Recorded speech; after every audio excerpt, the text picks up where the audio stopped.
O grande conflito. Capítulo 3. Como começaram as trevas morais. O apóstolo Paulo, em sua segunda carta aos Tessalonicenses, predisse a grande apostasia que teria como resultado o estabelecimento do poder papal. Declarou que o dia de Cristo não viria sem que antes venha a apostasia, e se manifeste o homem do pecado, o filho da perdição, o qual se opõe e se levanta contra tudo que se chama Deus ou se adora, de sorte que se assentará como Deus no templo de Deus, querendo parecer Deus. 2 Tessalonicenses 2 versos 3, 4. E ainda mais o apóstolo adverte os irmãos de que já o mistério da injustiça opera. 2 Tessalonicenses 2 verso 7. Mesmo naqueles primeiros tempos viu ele, insinuando-se na igreja, erros que preparariam o caminho para o desenvolvimento do papado. Pouco a pouco, a princípio furtiva e silenciosamente, e depois mais às claras, à medida em que crescia em força e conquistava domínio da mente das pessoas, o mistério da iniquidade levou avante sua obra de engano e blasfêmia. Quase imperceptivelmente os costumes do paganismo tiveram ingresso na igreja cristã. O espírito de transigência e conformidade fora restringido durante algum tempo pelas terríveis perseguições que a igreja suportou sob o paganismo. Mas, em cessando a perseguição e entrando o cristianismo nas cortes e palácios dos reis, pôs ela de lado a humilde simplicidade de Cristo e seus apóstolos, em troca da pompa e orgulho dos sacerdotes e governadores pagãos, e em lugar das ordenanças de Deus colocou teorias e tradições humanas. A conversão nominal de Constantino na primeira parte do século IV causou grande regozijo, e o mundo, sob o manto de justiça aparente, introduziu-se na igreja. Progredia rapidamente a obra de corrupção. O paganismo, conquanto parecesse suplantado, tornou-se o vencedor. Seu espírito dominava a igreja. Suas doutrinas, cerimônias e superstições incorporaram-se à fé e culto dos professos seguidores de Cristo. Esta mútua transigência entre o paganismo e o cristianismo resultou no desenvolvimento do homem do pecado, predito na profecia como se opondo a Deus e exaltando-se sobre ele. Aquele gigantesco sistema de religião falsa é a obra-prima do poder de Satanás, monumento de seus esforços para sentar-se sobre o trono e governar a terra segundo a sua vontade. Uma vez Satanás se esforçou por estabelecer um compromisso mútuo com Cristo, chegando-se ao Filho de Deus no deserto da tentação, e mostrando-lhe todos os reinos do mundo e a glória dos mesmos. Ofereceu-se a entregar tudo em suas mãos se tão somente reconhecesse a supremacia do príncipe das trevas. Cristo repreendeu o pretensioso tentador e obrigou-o a retirar-se. Mas Satanás obtém maior êxito em apresentar ao homem as mesmas tentações. Para conseguir proveitos e honras humanas, a igreja foi levada a buscar o favor e apoio dos grandes homens da terra, e havendo assim rejeitado a Cristo, foi induzida a prestar obediência ao representante de Satanás, o bispo de Roma. Uma das principais doutrinas do romanismo é que o Papa é a cabeça visível da Igreja Universal de Cristo, investido de autoridade suprema sobre os bispos e pastores em todas as partes do mundo. Mais do que isto, tem-se dado ao Papa os próprios títulos da divindade. Tem sido intitulado Senhor Deus, o Papa, e foi declarado infalível. Exige ele a homenagem de todos os homens. A mesma pretensão em que insistia Satanás no deserto da tentação, ele ainda encarece mediante a Igreja de Roma, e enorme número de pessoas estão prontas para render-lhe homenagem. Mas os que temem e reverenciam a Deus enfrentam esta audaciosa presunção do mesmo modo porque Cristo enfrentou as solicitações do insidioso adversário. Adorarás ao Senhor teu Deus, e a Ele somente servirás. Lucas 4, verso 8. Deus jamais deu em sua palavra a mínima sugestão de que tivesse designado a algum homem para ser a cabeça da Igreja. A doutrina da supremacia papal opõe-se diretamente aos ensinos das Escrituras Sagradas. O Papa não pode ter poder algum sobre a Igreja de Cristo, senão por usurpação. Os romanistas têm persistido em acusar os protestantes de heresia e voluntária separação da verdadeira Igreja. Semelhantes assustações, porém, aplicam-se antes a eles próprios. São eles os que depuseram a bandeira de Cristo, e se afastaram da fé que uma vez foi dada aos santos. Judas 3. Satanás bem sabia que as Escrituras Sagradas habilitariam os homens a discernir seus enganos e resistir a seu poder. Foi pela palavra que mesmo o Salvador do mundo resistiu a seus ataques. Em cada assalto Cristo apresentou o escudo da verdade eterna dizendo, está escrito. A cada sugestão do adversário, opunha a sabedoria e poder da palavra. A fim de Satanás manter o seu domínio sobre os homens e estabelecer a autoridade humana, deveria conservá-los na ignorância das Escrituras. A Bíblia exaltaria a Deus e colocaria o homem finito em sua verdadeira posição. Portanto, suas sagradas verdades deveriam ser ocultadas e suprimidas.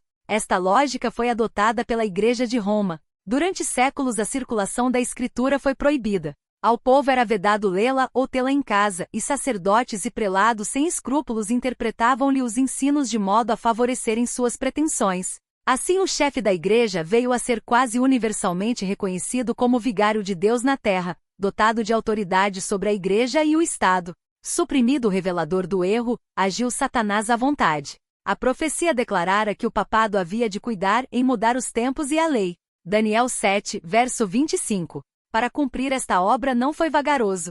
A fim de proporcionar aos conversos do paganismo uma substituição à adoração de ídolos, e promover assim sua aceitação nominal do cristianismo, foi gradualmente introduzida no culto cristão a adoração das imagens e relíquias. O decreto de um concílio geral estabeleceu, por fim, este sistema de idolatria. Para completar a obra sacrílega, Roma pretendeu eliminar da lei de Deus o segundo mandamento, que proíbe o culto das imagens, e dividir o 10º mandamento a fim de conservar o número deles. Este espírito de concessão ao paganismo abriu caminho para desrespeito ainda maior da autoridade do céu. Satanás, operando por meio de não consagrados dirigentes da igreja, intrometeu-se também com o 4º mandamento e tentou pôr de lado o antigo sábado, o dia que Deus tinha abençoado e santificado. Gênesis 2, versos 2, 3, exaltando em seu lugar a festa observada pelos pagãos como o venerável dia do sol. Esta mudança não foi a princípio tentada abertamente. Nos primeiros séculos o verdadeiro sábado foi guardado por todos os cristãos. Eram estes ciosos da honra de Deus, e crendo que sua lei é imutável, zelosamente preservavam a santidade de seus preceitos. Mas com grande argúcia Satanás operava mediante seus agentes para efetuar seu objetivo.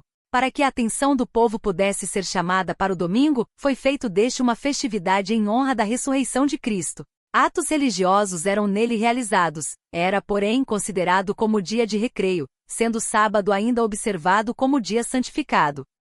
A fim de preparar o caminho para a obra que intentava cumprir, Satanás induzira os judeus, antes do advento de Cristo, a sobrecarregarem o sábado com as mais rigorosas imposições, tornando sua observância um fardo. Agora, tirando vantagem da falsa luz sob a qual ele assim fizera com que fosse considerado, lançou desdém sobre o sábado como instituição judaica. Enquanto os cristãos geralmente continuavam a observar o domingo como festividade prazenteira, ele os levou, a fim de mostrarem seu ódio ao judaísmo, a fazer do sábado dia de jejum, de tristeza e pesar. Na primeira parte do século IV, o imperador Constantino promulgou um decreto fazendo do domingo uma festividade pública em todo o Império Romano. O dia do sol era venerado por seus súditos pagãos e honrado pelos cristãos. Era política do imperador unir os interesses em conflito do paganismo e cristianismo.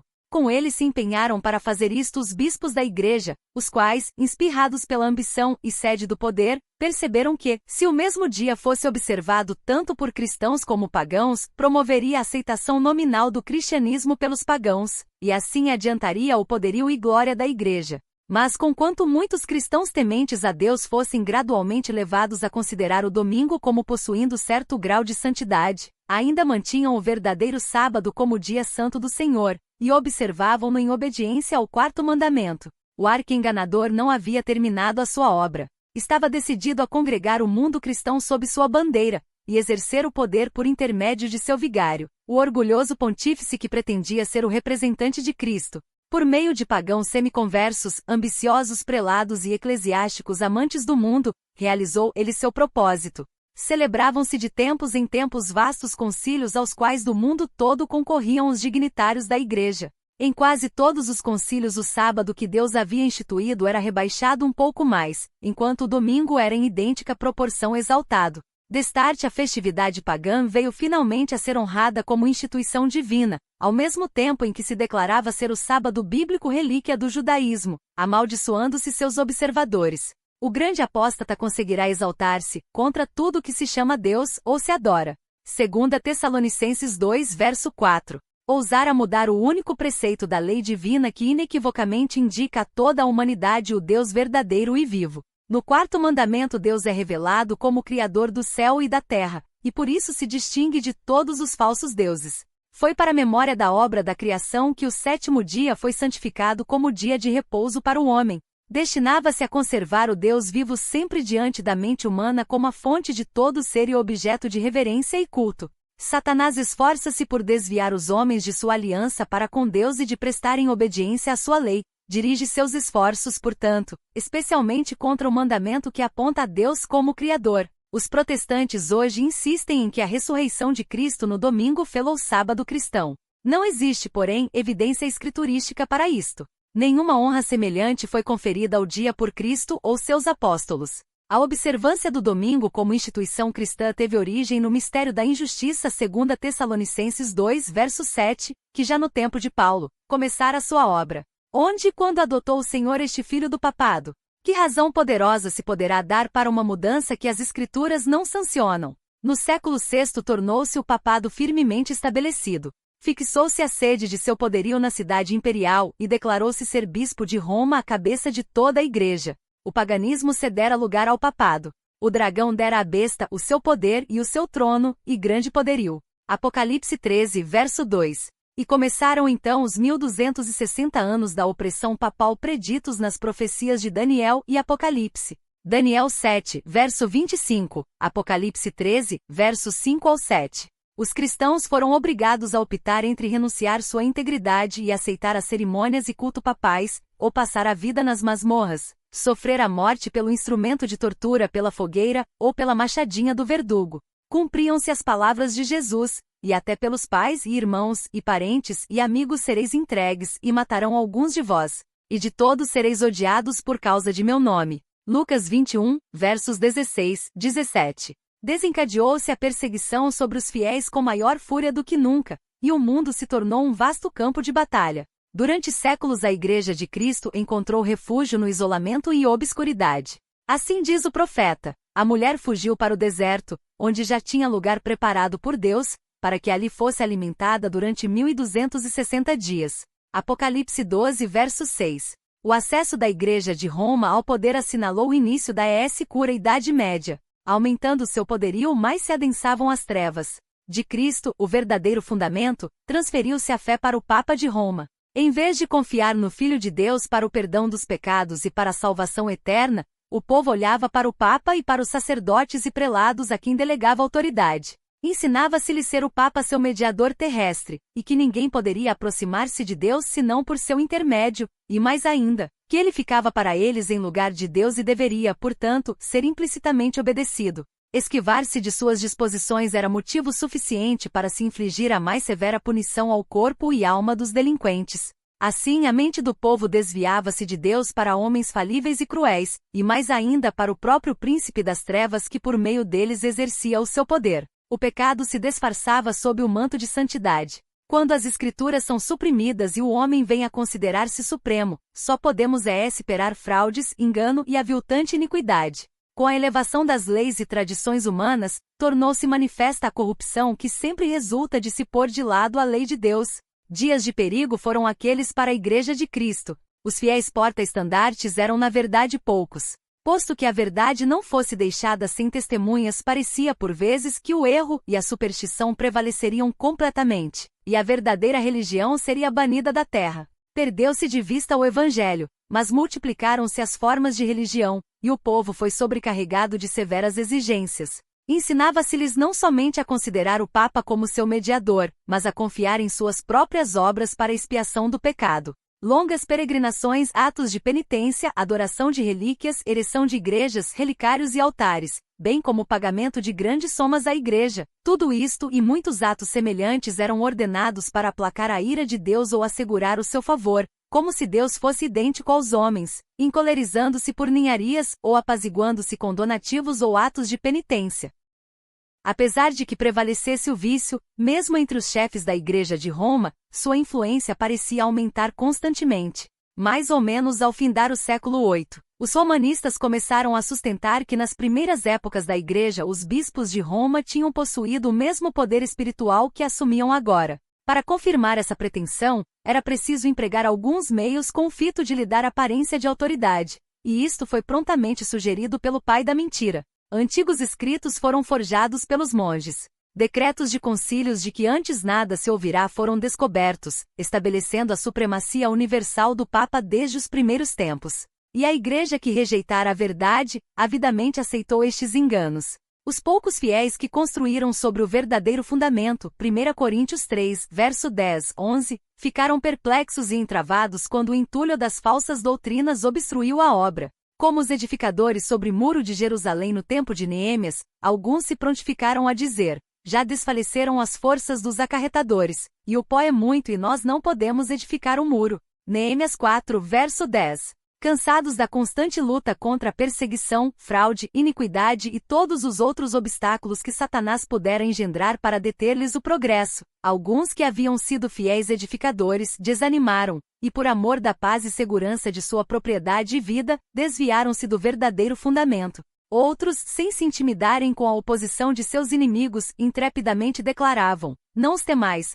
lembrai-vos do Senhor grande e terrível. Neemias 4, verso 14, e prosseguiam com a obra, cada qual com a espada cingida ao lado. Efésios 1, verso 17. O mesmo espírito de ódio e oposição à verdade tem inspirado os inimigos de Deus em todos os tempos, e a mesma vigilância e fidelidade têm sido exigidas de seus servos. As palavras de Cristo aos primeiros discípulos aplicam-se aos seus seguidores até ao final do tempo, e as coisas que vos digo, digo-as a todos: vigiai. Marcos 13, verso 37. As trevas pareciam tornar-se mais densas. Generalizou-se a adoração das imagens. Acendiam-se velas perante imagens e orações se lhes dirigiam. Prevaleciam os costumes mais absurdos e supersticiosos. O espírito dos homens era a tal ponto dirigido pela superstição que a razão mesma parecia haver perdido o domínio, enquanto os próprios sacerdotes e bispos eram amantes do prazer, sensuais e corruptos. Só se poderia esperar que o povo que os tinha como guia se submergisse na ignorância e vício. Outro passo ainda deu a presunção papal quando, no século XI, o Papa Gregório VII proclamou a perfeição da Igreja de Roma. Entre as proposições por ele apresentadas, uma havia declarando que a Igreja nunca tinha errado, nem jamais erraria, segundo as Escrituras. Mas as provas escriturísticas não acompanhavam a afirmação. O altivo pontífice também pretendia o poder de depor imperadores, e declarou que sentença alguma que pronunciasse poderia ser revogada por quem quer que fosse, mas era prerrogativa sua revogar as decisões de todos os outros. Uma flagrante ilustração do caráter tirânico do Papa Gregório VII se nos apresenta no modo por que tratou o imperador alemão Henrique IV. Por haverem tentado desprezar a autoridade do Papa, declarou este excomungado e destronado. Aterrorizado pela deserção e ameaças de seus próprios príncipes, que por mandado do Papa eram incentivados na rebelião contra ele, Henrique pressentiu a necessidade de fazer as pazes com Roma. Em companhia da esposa e de um servo fiel, atravessou os Alpes em pleno inverno, a fim de humilhar-se perante o Papa. Chegando ao castelo para onde Gregório se retirara, foi conduzido sem seus guardas, a um pátio externo, e ali, no rigoroso frio do inverno, com a cabeça descoberta, descalço e miseravelmente vestido, esperou a permissão do Papa a fim de ir à sua presença. O pontífice não se dignou de conceder-lhe perdão senão depois de haver ele permanecido 3 dias jejuando e fazendo confissão. Isso mesmo, apenas com a condição de que o imperador esperasse a sanção do Papa antes de reassumir as insígnias ou exercer o poder da realeza. E Gregório, envaidecido com seu triunfo, jactava-se de que era seu dever abater o orgulho dos reis. Quão notável é o contraste entre o orgulho deste altivo pontífice e a mansidão e a suavidade de Cristo, que representa a si mesmo a porta do coração a rogar que seja ali admitido, a fim de poder entrar para levar perdão e paz, e que ensinou a seus discípulos: qualquer que entre vós quiser ser o primeiro seja vosso servo. Mateus 20, verso 27. Os séculos que se seguiram testemunharam aumento constante de erros nas doutrinas emanadas de Roma. Mesmo antes do estabelecimento do papado, os ensinos dos filósofos pagãos haviam recebido atenção e exercido influência na Igreja. Muitos que se diziam conversos ainda se apegavam aos dogmas de sua filosofia pagã, e não somente continuaram no estudo desta, mas encareciam-no a outros como meio de estenderem sua influência entre os pagãos. Erros graves foram assim introduzidos na fé cristã. Destaca-se entre outros o da crença na imortalidade natural do homem e sua consciência na morte. Esta doutrina lançou o fundamento sobre o qual Roma estabeleceu a invocação dos santos e a adoração da Virgem Maria. Disto também proveio a heresia do tormento eterno, para os que morrem impenitentes, a qual logo de início se incorporara à fé papal. Achava-se então preparado o caminho para a introdução de ainda outra invenção do paganismo, a que Roma intitulou purgatório e empregou para amedrontar as multidões crédulas e supersticiosas. Com esta heresia afirma-se a existência de um lugar de tormento, no qual as almas dos que não mereceram condenação eterna devem sofrer castigo por seus pecados, e do qual, quando libertas da impureza, são admitidas no céu. Ainda uma outra invencionice era necessária para habilitar Roma a aproveitar-se dos temores e vícios de seus adeptos. Esta foi suprida pela doutrina das indulgências. Completa remissão dos pecados passados, presentes e futuros, e livramento de todas as dores e penas em que os pecados importam, eram prometidos a todos os que se alistassem nas guerras do pontífice para estender seu domínio temporal, castigar seus inimigos e exterminar os que ousassem negar-lhe a supremacia espiritual. Ensinava-se também ao povo que, pelo pagamento de dinheiro à igreja, poderia livrar-se do pecado e igualmente libertar as almas de seus amigos falecidos que estivessem condenados às chamas atormentadoras. Por esses meios Roma abarrotou os cofres e sustentou a magnificência, o luxo e os vícios dos pretensos representantes daquele que não tinha onde reclinar a cabeça. A ordenança escriturística da ceia do Senhor fora suplantada pelo idolátrico sacrifício da missa. Sacerdotes papais pretendiam, mediante esse disfarce destituído de sentido, converter o simples pão e vinho no verdadeiro corpo e sangue de Cristo. Conferência sobre a presença real do cardeal Vizema. Com blasfema presunção pretendiam abertamente o poder de criar em Deus, o Criador de todas as coisas. Aos cristãos exigia-se, sob pena de morte, confessar sua fé nesta heresia horrível, que insulta ao céu. Multidões que a isto se recusaram foram entregues às chamas. No século XIII foi estabelecido a mais terrível de todas as armadilhas do papado, a Inquisição. O príncipe das trevas trabalhava com os dirigentes da hierarquia papal. Em seus concílios secretos, Satanás e seus anjos dirigiam a mente de homens maus, enquanto, invisível entre eles, estava um anjo de Deus, fazendo tremendo relatório de seus iníquos decretos e escrevendo a história de ações por demais horrorosas para serem desvendadas ao olhar humano. A grande Babilônia estava embriagada do sangue dos santos. Os corpos mutilados de milhões de mártires pediam vingança a Deus contra o poder apóstata. O papado se tornou o déspota do mundo. Reis e imperadores curvavam-se aos decretos do pontífice romano. O destino dos homens, tanto temporal como eterno, parecia estar sob seu domínio. Durante séculos as doutrinas de Roma tinham sido extensa e implicitamente recebidas, seus ritos reverentemente praticados, suas festas geralmente observadas. Seu clero era honrado e liberalmente mantido. Nunca a Igreja de Roma atingiu maior dignidade, magnificência ou poder. Mas o meio-dia do papado foi a meia-noite do mundo.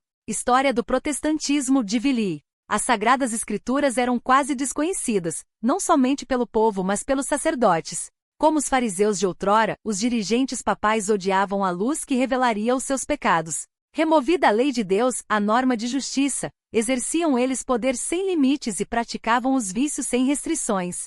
Prevaleciam a fraude, a avareza, a libertinagem. Os homens não recuavam de crime algum pelo qual pudessem adquirir riqueza ou posição. Os palácios dos papas e prelados eram cenários da mais vil devassidão. Alguns dos pontífices reinantes eram acusados de crimes tão revoltantes que os governadores seculares se esforçavam por depor esses dignitários da igreja como monstros, demasiado vis para serem tolerados. Durante séculos a Europa não fez progresso no saber, nas artes ou na civilização. Uma paralisia moral e intelectual caíra sobre a cristandade.